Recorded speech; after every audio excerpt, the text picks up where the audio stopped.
Overlord Volume 7 Prologue. Prologue. Translated by Nigel. Proofreader, Editor, Deus Ex Machina. On the lowest floor of the great underground tomb of Nazarick, in the heart of the 10th floor, the air of the throne room, which was hung with 40 flags, was filled with a quiet ardor. The silent rows of vassals bowed deeply toward the throne to display their loyalty. Their ranks were packed with inhuman shapes. The floor guardians aside, all the NPCs which had been handcrafted by the 41 supreme beings and the direct vassals of the floor guardians were gathered in this place. There were easily over 200 of them here, and this was the first time so many had been gathered in this place since their arrival in this new world. However, there was a great difference between this occasion and the previous one. The vassals gathered here were not the usual faces, but they were all high-leveled, powerful in ties. On average, each of them was above level 80.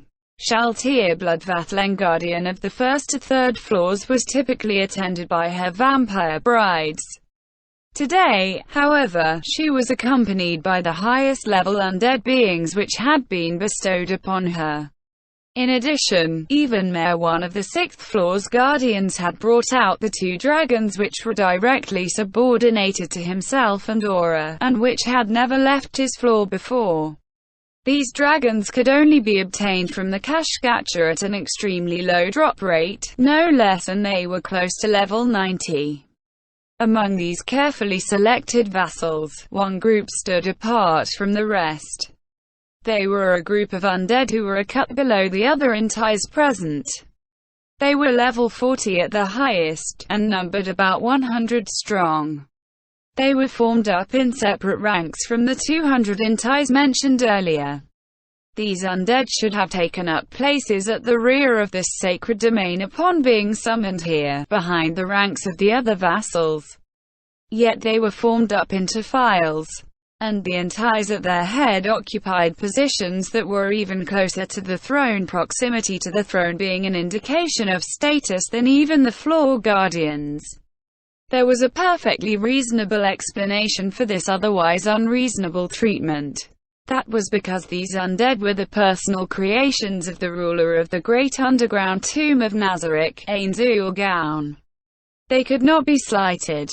Everyone present here was Ainz's subordinate, and nobody would doubt their absolute loyalty to the guild Ainzul Gaon. There was also a clear hierarchy among them. Naturally, the highest-placed ones were the NPCs who had been personally created by the Supreme Beings. And among them, the floor guardians who had been granted weighty responsibilities were at the apex of that group. Behind the NPCs were naturally spawned pop monsters, or monsters summoned through YGGDRASIL's mercenary system, the vassals. Their status was determined by their power and their assigned duties, but they were all formed up into ranks, without regard for their floors of origin. In that case, where should the undead created by Ainz be placed? This question had troubled the Guardian Overseer Albedo. She did not know whether or not to accord him the same status as the NPCs. When she asked Ainz, he had laughed and declared that it would be fine to put them in the lowest position. Ainz's ability to create undead had a limited number of uses in a day, but there was no monetary cost need to use it. In comparison, the high-level vassals which the Guardians had brought along were beings created through YGGDRASIL's mercenary system and required expenditures of in-game currency or real money. The former could be created again for free if they were destroyed, but the money spent on the latter would be wasted if they died. Therefore, to Ainz, the undead he created being free of charge, even if they required corpses to be made, were cheaper than the beings that were born through the use of money. Of course, that was Ainz's point of view, and not that of his loyal subordinates. Albedo was moved to tears after hearing her magnanimous master's decision, but she could not answer. "I understand," She agonized over the problem for half a day, and then finally decided to break with tradition by forming the undead into files, thus glossing over that problem. Seated upon the throne, the highest position within this room, Ains looked down upon his vassals, which Albedo had spent so much effort on organizing, and spoke unto them as though he was bestowing a revelation. No, to those who swore fealty to him, Ains's words were nothing less than the will of the gods made manifest. To begin with, thank you all for your long hours of information gathering. Seba's solution, you have done well. Ains looked down upon the two people bowing before him, and nodded in satisfaction. However, the problem was what came next. It was too difficult for a mere commoner to imitate the behavior of a ruler, and Ains felt himself being crushed under the pressure. He saw his countless subordinates before him. Their eyes glowed with respect and adoration. His supposedly non-existent stomach ached with pain, and his heart, which should have been similarly absent, throbbed within his chest. However, that only lasted for a moment. The intense desire to flee this place with all his might was suppressed by the emotional override, which was a special feature of his body. Ains finally felt like he could play the role of a proper ruler, and he ordered, "The two of you, come before me." The summoned pair rose as one. They moved in perfect unison to the steps before the throne, as though they had rehearsed this before. Then they halted before Albedo, who stood in front of and to the side of Ains. The two of them then knelt once more, with neatly coordinated motions. "Raise your heads. For your exemplary performance, I shall grant you a reward." Ains looked to Sebas, while you pleaded for mercy on Suer's behalf, I extended her my protection in order to repay a debt. It has nothing to do with your job performance, so I will grant you whatever you desire. Come, tell me what you want. Praising one's subordinates before an audience would spur others to work harder. That was probably why department awards and the like were given before all the workers. When one's subordinates worked with passion in the hopes of being similarly praised, it would improve the organization's performance. Thus, Ains had made use of his working experience and gathered many of his subordinates to the throne room for precisely this purpose. However, doing so also carried a great risk with it. Ains had to act like a proper master before his many subordinates, by displaying his charm as a ruler, charisma. This was an arduous task for a mere salaryman. However, he was the final remaining member of the great underground tomb of Nazarick, so he had to overcome this trial. I need to repay the NPC's loyalty. As this iron determination grew in Ains's heart, Sebas' moustache quivered. Devoting this body to serve you is all the rue. Honestly, they really are loyal subordinates. But at the same time, it puts a lot of pressure on me. Enough. It is a master's responsibility to reward good performance from his subordinates. I would have you know that at times, a lack of desire from one's subordinates sometimes displeases their master. Yes. Please forgive your humble servant. That being the case, Sebas paused to think for a few seconds, and then said, I would like to receive clothing and daily necessities for the use of Suera, the human which you have so graciously placed under me, Ains-sama. I can give you the clothing and so on from my personal inventory. In YGGDRASIL, once one missed the chance to acquire limited availability items or player-made clothing, the chances of being able to obtain them again in the future were very low. Therefore, he had bought any and all outfits that had caught his eye without hesitation. Ains was not the only one who had done so, all of his friends had the same tendencies. No, in all likelihood, just about any player would do that. Peroncino, the guild member who had created Shaltier, had something to say about this sort of tendency. It's like porn that you like, you just save it right away and worry about using it later. After that, he added, although I have no idea which folder they're saved in. In truth, he was correct. Ains had purchased a vast quantity of outfits, both male and female, but he had only stored it and never used it.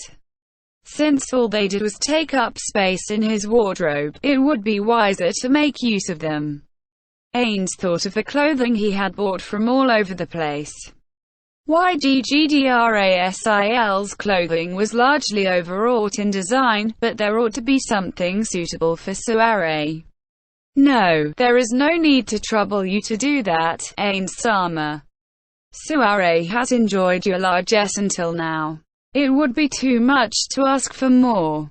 Is that so? Alright, then. However, as for the clothes, this was a tricky problem for Ains, who had never bought ladies' clothes before. What if they felt he was tasteless? He might end up torpedoing the collective opinion which the ladies of Nazarick held of him. May I enlist Nabril for this task? I could not possibly trouble you, the ruler of Nazarick, with such a trivial matter, Ains-sama. Sebas had probably not sensed Ains's unease, but his suggestion had been a great help to Ains. Nabril, do you mind? Upon hearing Ains's voice, one of the motionless NPCs beneath him bowed her head deeply. Very well, Sebas. I will let Nabril handle that task. Or, Ains smiled thinly. Of course, his face did not move. It was only implied. You may also take Suare shopping. Consider it a date of sorts. Ains had already heard about things between Sebas and Suare from the head maid. While a physical relationship had not developed yet, Demiurge had said that it was only a matter of time. Speaking of which, why did Demiurge say that a physical relationship between Sebas and Suare was a good thing? Well, maybe he was wishing his colleague all the best in his pursuit of love. If that's the case, then the two of them would actually be getting along surprisingly well. The mood in the air was a bit stiff when we were in the royal capital, but maybe that was just due to the circumstances. Still, that's a relief. It's not like I want to see them fighting all day. The reason why the guild members Touch Me and Albert were at loggerheads sprang from a reason external to YGGDRASIL. In fact, it was because of Albert's real-life jealousy. I remember their relationship was strained ever since that argument. Maybe that was the start of everything. Ains felt as though he was looking out upon a vast expanse of wasteland, and he felt that he understood now. Just then, Sebas' surprised voice cleared away the thoughts in his mind. May I do so? Then, I would like to go with Suare. It's not like I'm bullying this sweet couple because I'm a bachelor. If they had their date in Erantal, then he would just put on his mask of jealousy and tail them. As Ains thought about pointless things like that, he raised his chin, indicating that the other kneeling person should speak. It is fine. Then, solution. Speak your desires. I would like several humans, live ones, if possible. Ideally, they would be pure human beings. Ains considered the humans he had captured. Many of the serving humans were associated with Eight Fingers, the group which had displeased Ains. According to the reports, everyone useful had been tortured and mentally broken. After that were the ones whom his imprisoned servants had flouted the rules to protect. Those won't do. After all, Pestonia and Negredo were willing to defy my orders to protect them. I permit this. I shall give you several live humans. However, I cannot guarantee their purity. Forgive me for not being able to completely fulfill your request. Please do not say that. Your servant did not deserve pure human beings in the first place. I am eternally grateful to be granted live humans. Ains regarded Solution, who had bowed her head deeply, and nodded in a way which he believed best suited a ruler. Is that so? Thank you. Then, you may step back. Next is Entema. Come before me. As the two of them fell back, Entama took their place on her knees before Ains.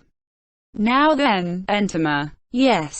Ains could not help but smile bitterly at her garbled voice. "It seems your voice has not yet recovered." The libbugs which Entama equipped did not naturally occur in YGGDRASIL, but that did not mean they did not exist. There were several monsters summoned through YGGDRASIL currency in her room, and she could use them to restore her voice at any time. There was only one reason she had not done so: a personal grudge. "Does my voice displease you? I shall fix it at once." "Not at all. I do not dislike your current voice. Thank you, Ainz-sama. Now then, you have given much of yourself and even sacrificed your voice. However, your efforts are somewhat insufficient to qualify you for a reward. While I may not be able to grant it like I did for the other two, tell me your desires anyway." Ains felt that handing rewards out willy-nilly was not generosity, but a lack of consideration. Anything that was too readily available would lose its value. From that point of view, Entoma's efforts had not reached the standards which Ains had set for her to earn out a reward. That said, she had been severely injured in the line of duty, and not acknowledging that would be a pity. "I believe they call this a Purple Heart. I'm not too familiar with military things. If he were here, he could have taught me more about this." Ainz recalled a guild member who had been known as a military otaku. Then, Ainz-sama, if a chance to kill that wretch comes up, please send me. I wish to steal her voice. Ains knew that she was referring to that suspicious girl in a mask called Evalae, and so he gave his consent. "I understand. I will call upon you when the time comes. You may leave, Entama." He watched her return to her previous position.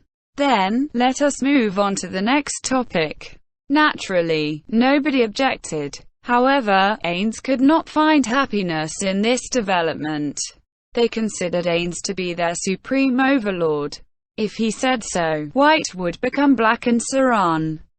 That was why they were silent, and not because he had chosen the correct course of action. "It looks like I need to install a few auditing and other agencies."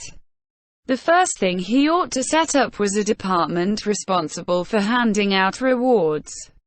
The problem with that was the NPC and vassals all believed that serving Ains was a natural state of affairs and did not require any sort of reward. In addition, the criteria for being rewarded were very vague and essentially determined by Ains, which was another problem.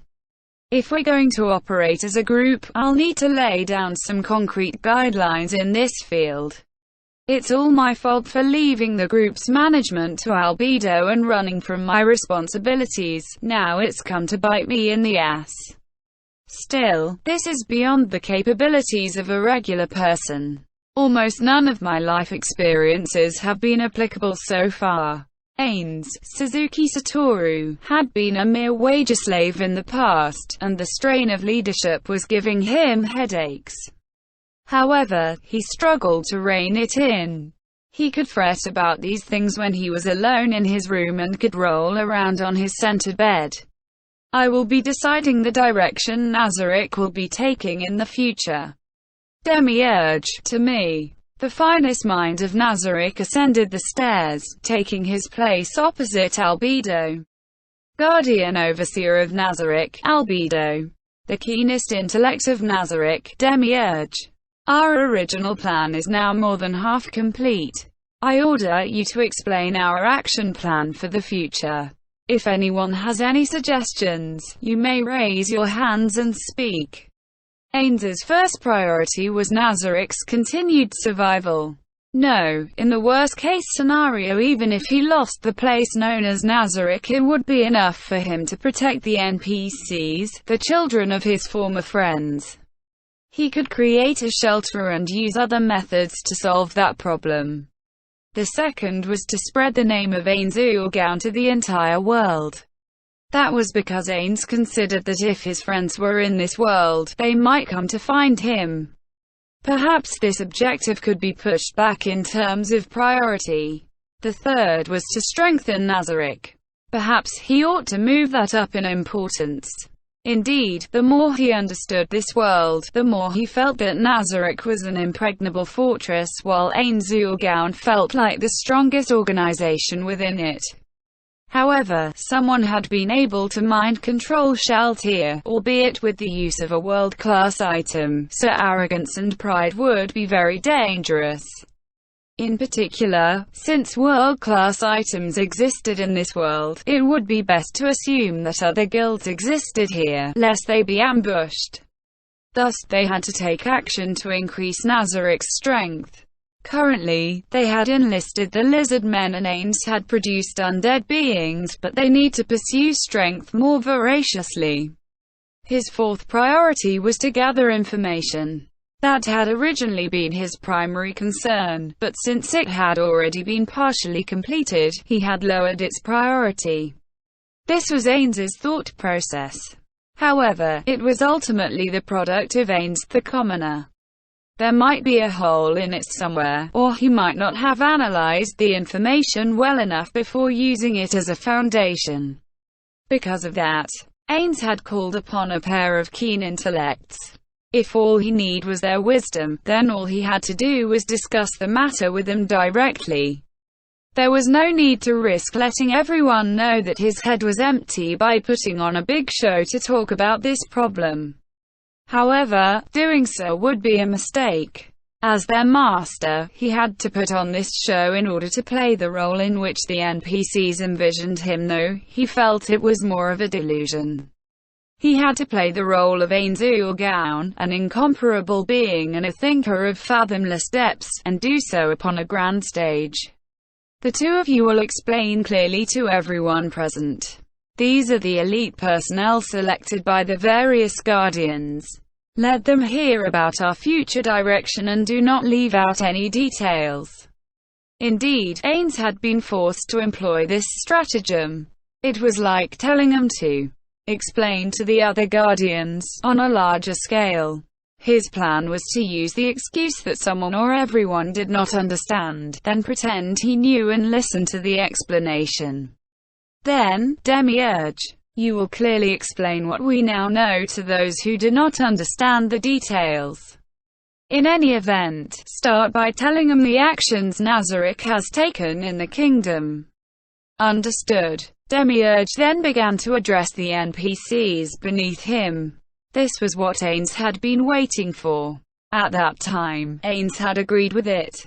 He had felt the wise Demiurge could do no wrong, but after thinking further upon the matter he felt that Demiurge had ended up doing unnecessary things. On the kingdom's side, we have successfully subdued the members of the criminal syndicate's top leadership with the aid of Mayor, Neuronist and Kuhuku. All we need to do from now on is slowly permeate into them until we're in a position to rule the kingdom's underworld. Ains quietly made his doubts audible. Why did they have to take over the kingdom's crime syndicate? It seemed somewhat different from the simple explanation he had heard back then. A reasonable hypothesis for that would be in order to harvest money over the long term, or to easily obtain information. Just as Ains was thinking, Demiurge closed his mouth and looked back, staring at him. While giving thanks that his body did not sweat, he asked, "What's wrong, Demiurge? Is something the matter?" "No, I simply thought I heard you say something, Ains-sama." "Oh, my apologies. I was simply indicating my agreement. It would seem you misunderstood me." WashOurWorldAudio.com. Alright, carry on, then. Tell everyone the significance of taking over the kingdom's criminal organization. Yes. Then, gentlemen, taking over the syndicate is the foundation for achieving Ains-sama's objective. That is to say, world domination. I trust nobody is stupid enough to not know that. Ains glanced down at everyone's face. They all looked like they understood, without exception. Ains was the only one who did not understand. World domination? What the hell was that? When had things ended up like that? However, he could not ask about it. This was the greatest exercise of Ains's intellect in his entire life. He spent several seconds reflecting and searching himself. It had been far too unexpected, too difficult to accept. How had it ended up like this? All he had wanted was to keep a low profile, avoid making enemies, improve his reputation, and then find a way to communicate with his friends from the past who might be in this world.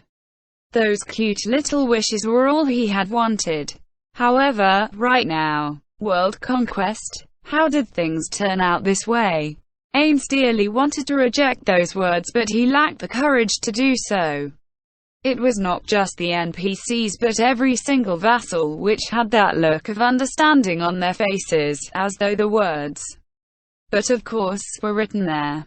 It was evident at a glance that this was common knowledge, and that it had been engraved into their hearts. Ains felt something like a hot wind blowing in the area around the throne. Ains Ulgan was the highest ruler of Nazarick, a supreme being. Now that he had become an object of worship, what would happen if he personally destroyed this image? For all he knew, he might end up like an idol caught in some scandal by the paparazzi. While it was sad for an idol to lose fans and for their sales figures to decline, Ains had the feeling that a more tragic fate than that would be waiting for him.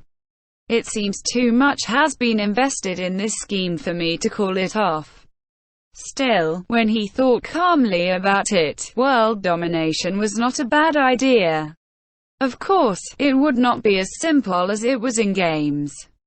To a plebeian like Ains, this large-scale plan was too vague for him to understand. However, he could understand that this was a perfect means for him to build his reputation, although it might end up being infamy instead.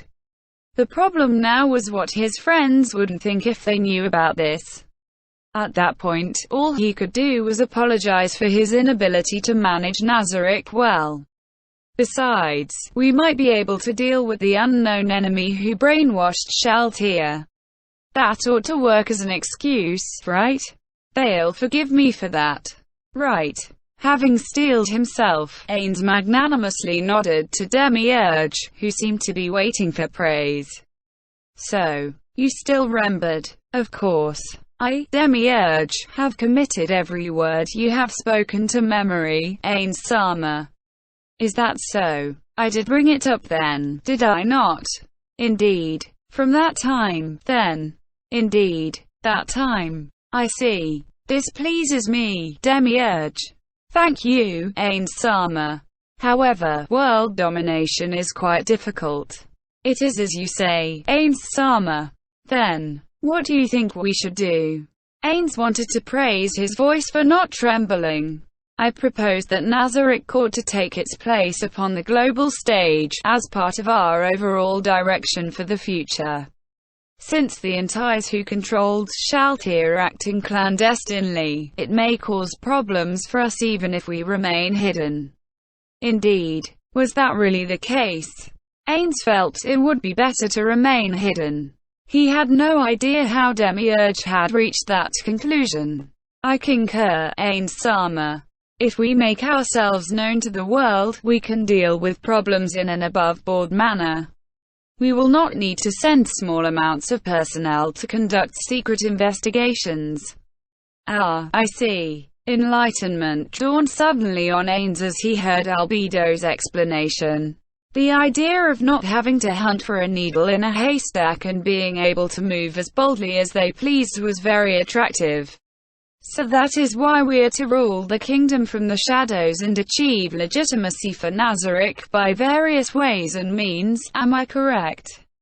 However, I cannot agree with the idea of allowing the land which Ains-sama rules to become part of any other country. Demiurge shook his head at Albedo's question. Of course, Albedo. I would not be able to tolerate it either. In addition, after perusing and contemplating our information on the kingdom, I have come to the conclusion that the kingdom as it stands now is not attractive to us in the least, one person aside. The same applies to all the other nations. I feel that having our organization work for any other country would be a foolish course of action. And why is that? When we must serve a nation, we will be limited in the actions that we can take. If the people who controlled Shaltir turn out to be an organization, and we are beholden to a certain country, we might be unable to respond promptly if problems arise. Therefore, Ains-sama, Demiurge said at Ains, and solemnly delivered his proposal. I propose we found a nation known as the Great Underground Tomb of Nazarick. End chapter.